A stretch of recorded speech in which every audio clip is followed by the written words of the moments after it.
선한 자에게 하나님은 이 땅을 혹은 천년왕국에서 다스릴 때에 주님께서 기업으로 다스릴 상급으로 주신다라는 이 말도 어떤 분이 그렇게 제가 찾아보니까 해석을 그렇게 하신 분들이 있더라고요. 그리고 이제 그렇게 온유하게 이제 따라가다 보니까 어떻게 됐냐면 막 나는 의로움에 너무 내가 부족하고 주님 앞에 내세울 것이 없으니까 하나님의 의로움에 대해서 내가 굶주리게 돼. 그래서 이제 6절에 보니까 뭐예요? 의에 줄이고 목마른 자는 복이 있나니 그들이 배부를 것이니. 내가 참 정말 하나님하고 관계를 맺으니까 제가 계속 반복합니다. 하나님하고 관계를 맺으니까 내가 영적으로 나는 빈털털이요. 나는 말할 수 없는 죄인이요. 내가 회개하고 이제 주님을 따라가다 보니까 이제는 뭐요? 내가 죽어서 따라가다 보니까 그리고 훈련을 받다 보니까 애통해지는 거예요. 주님 때문에 애통해져. 그러니까 주님이 위로해 주신대요. 그렇게 해서 애통해 하면서 이제 따라가다 보니까 내가 진짜 하나님 거룩하신 하나님 앞에 나는 아무것도 아니구나. 너무나 부족하구나 해가지고 그리고 주님이 나의 메스터잖아. 저절로 고개가 숙여지면서 겸손하게 온유하게 따라가다 보니까 주님 나는 하나님을 더 원해요. 주님을 더 원해요. 그게 뭐예요? 하나님의 의. 그게 바로 여기 의에 줄이고 의라는 것이 영어로는 righteousness 의에 줄인단 말이에요. 하나님으로 채워주세요. 예수님으로 채워주세요 하고 부르짖게 된다 이 말이에요. 자, 그래서 이 의는 뭐냐면 유대인들은요 율법을 지켜가지고 겉으로만 자꾸 모든 계명을 지키는 것에 굉장한 자부심을 가졌는데 집사님 우리가 율법 다 지킬 수 있어요? 못 지켜. 절대로 조금만 하나만 어겨도 다 어긴 거라 했잖아요. 집에서 여기 교회까지 올 때까지 우리 속에 나쁜 생각 한 번 안 스친 사람 있어요? 없어요. 우리 계명을 못 지켜요. 그렇기 때문에 내가 부족한 걸 알고 내가 하나님을 더 예수님을 더 구하는 게 그게 의에 굶주리는 건데요. 제가 이렇게 제가 설명을 하겠습니다. 아무리 노력해도 내가 율법의 요구를 이룰 수가 없어. 그래서 내가 주님 앞에 의를 구한다는 이거예요. 주님 나는 누군가가 나를 용서해 줄 분이 필요해요. 누군가가 나를 긍휼히 여겨주시는 분이 필요해요. 누군가가 내 죄값을 치러주실 분이 필요해요. 하나님 나는 구세주가 필요합니다 하고 구하는 것이 바로 의랍니다. 그게 하나님의 의를 구하는 것입니다. 우리가 예수님을 구하게 되는 것입니다. 그래서 자꾸 예수님을 구하게 되면 뭐예요? 주님이 우리를 주님으로 채워준다. 그것이 바로 의에 줄이고 목마른 자는 배부를 것이다 이 말이에요. 그렇게 해서 이제 그렇게 가다 보니까 이제 주님의 의를 구하고 이제 주님의 의를 구하며 내가 죄인인 걸 깨달아 주님 따라가다 보니까 이제는 내 삶 속에 뭐가 나타나냐면 내가 긍휼히 여기는 자가 되는 거예요. 나도 왜 어떻게 긍휼히 여기는 자냐면 이거 앞에 제가 설명했듯이 진짜로 나를 구속해주고 나를 긍휼히 여겨주고 내 죄값을 채 이뤄주실 분은 예수님밖에 없는 걸 깨달으니까 내가 남들에게도 긍휼히 여겨지는 덕목이 생긴다 이거예요. 자, 긍휼이라는 뜻을 제가 말씀드릴 거예요. 자, 긍휼에는 justice, 공정함이 있고 긍휼함 우리가 두 가지 뜻을 제가 나누어 설명을 드릴 텐데 자, 공정한 것은 뭐예요? 공정한 것은 내가 처벌을 받아야 되는데 받을 거 받는 거는 그럼 공정한 거잖아요. 그죠? 근데 여기서 긍휼한 것은 mercy, 자비를 가리키는 게 뭐냐면 내가 처벌을 받아야 되는데 안 받는 거요. 그것이 자비로운 거예요. 로마서 3장 23절에 보니까 모든 사람이 죄를 범하였을 때 하나님의 영광에 이르지 못하더니 우리 모두가 죄인이에요. 우리 모두가 지옥으로 가야 되는 게 맞아요. 그런데 어떻게 됐어요? 예수님이 십자가 선상에서 죄값을 치르시고 우리가 예수님을 믿으니까 그 믿음으로 말미암아 우리가 구원을 받고 예수님의 그게 의가 맺게시 돼서 그 믿음으로 구원을 받게 되니까 내가 뭐예요? 긍휼을 베푸는 자가 안 될 수가 없지. 그래서 긍휼을 베푸는 자가 될 수가 있다. 마음으로 그걸 깨달으면 긍휼을 베푸는 자가 될 수가 있다. 네가 긍휼히 베푸면 어떻게 된다고요? 긍휼히 여기는 자는 긍휼히 여김을 받는다. 즉 무슨 말이냐면 네가 더 긍휼을 베푸르면 또 하나님께 더 우리를 긍휼히 여기신다.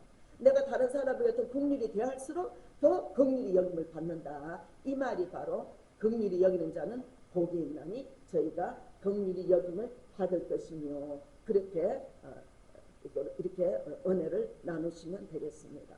그렇게 이제 긍휼히 그렇게 이제 주님을 따라가다 보니까 이제 내가 긍휼히 여기는 자도 되고 그 다음에 내가 마음을 청결하게 유지하는 갈망이 생겨. 왜? 주님을 구하니까 내 마음속에서 주님을 구하니까 의로움을 구하니까 그래서 할 수 있다. 이거 예수님이 할 수 있다 이거예요. 자, 마음이 청결한 자는 복이 있나니 그들이 하나님을 볼 것이며 그래요. 내가 예수님을 구하니까 긍휼하게 되고 그 다음에 내가 청결한 마음을 유지하기를 갈망하게 돼요. 자, 유대인들은 있잖아요.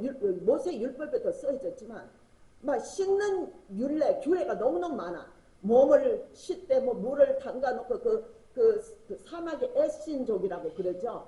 거기도 보면 그 고각들이 발굴을 했는데 물 씻는 막 목욕탕 큰 것들이 이제 예배 드리기 전에 이렇게 몸을 씻었다는 그런 것이 발견됐어요. 손은 또 어떻게 씻어야 되고 또 몸은 어떻게 씻어야 되고 막 이제 모세 율법에 있어요. 이런 규례가. 근데 유대인들은 계속 막 밖으로 씻는 데만 치중을 하는 거예요. 그런데 아무리 밖을 씻어도 뭐예요? 속이 깨끗하게 돼야 되는데 그죠? 속이 깨끗하게 안 되잖아요. 그래서 주님이 이 율법 씻는 율례를 가르쳐 준 이유는 얘들아 너희가 물로 아무리 씻어도 네 속에 있는 거는 못 씻는다.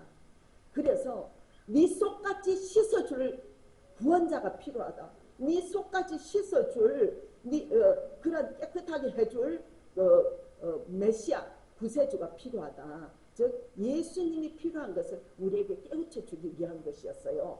그래서 우리가 마음을 이제 주님을 구하니까 마음이 이제 이렇게 우리가 이렇게 기도하는 거예요.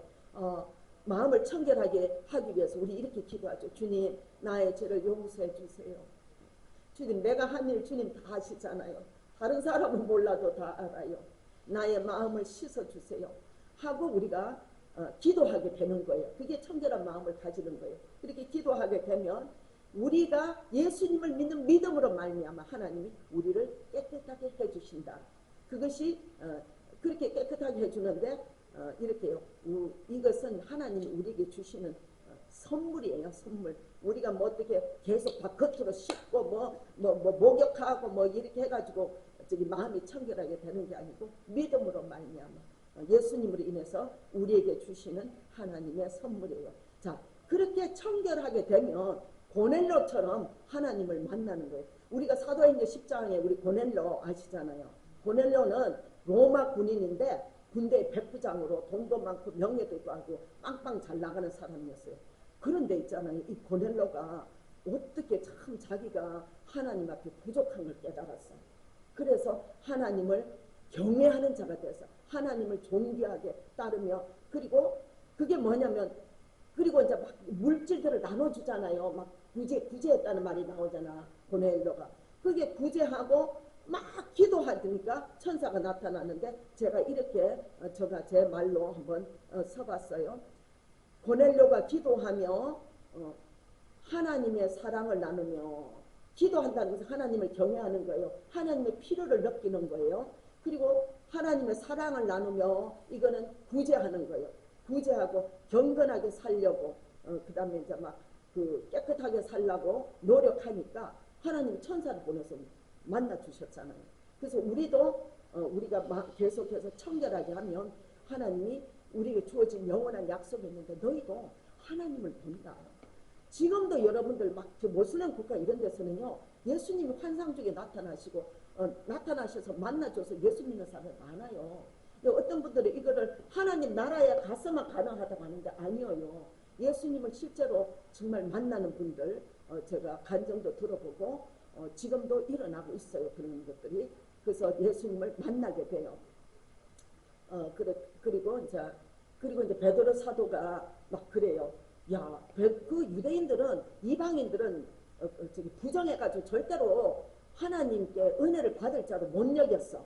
그래갖고 사도행전 15장에 가서 막 그 사도들의 회의가 열리잖아. 어떻게 너는 뭐 이방인들한테 가서 복음을 전하고 밥도 같이 먹고 하냐 막 이러니까 이제 베드로 사도가 일어나서 그러죠. 하나님은 사람의 외모를 보지 아니하고 각 나라 중에 하나님을 경외하며 의를 행하는 사람은 다 받으시는 줄로 깨달았도다. 이것이 바로 고넬료를 가리키는 말씀이에요. 그래서 지금 현재 내가 고넬료가 말이죠. 자기의 심령의 가난함을 깨닫고 즉 하나님의 필요를 깨닫고 온유함으로 자비를 베풀고 그리고 마음의 청결한 심령으로 변하게 되니까 하나님을 보게 되겠다 싶어서 고넬료 예를 들었습니다. 그래서 지금도 우리는 마음을 청결하게 하면 하나님을 볼 수가 있습니다.